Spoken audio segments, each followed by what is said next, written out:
তোদের নানা বাড়ি নাই? হ্যালো, না আমি পিন্টু।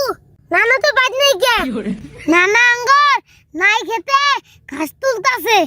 হ্যাঁ নিয়ে যান গে। আচ্ছা ঠিক আছে। এই ঘুমন্দি মোবাইল দে।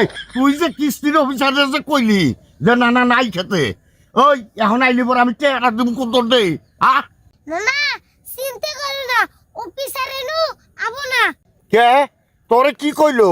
অফিসারে কইলো আজকে যদি তুমি কিস্তি না দাও তাহলে কিস্তির বদল নানিরে নিয়ে যাবো গা। নিয়ে যাই গে। নানা কিস্তির বদল যদি অফিসার নানিরে নিয়ে যায় মাইসে কি করবো? একটা কাজ করলে কেমন হয়? ওই কি কাজ? না কিস্তির টাকাটা আমি দিয়ে নানিরে না হয় আমি নেই। কি ঘুমন্দি কয় কি রে? জান জান ও কিস্তি এলা নিলে তোমার সহ্য হবো আর আমি নিলে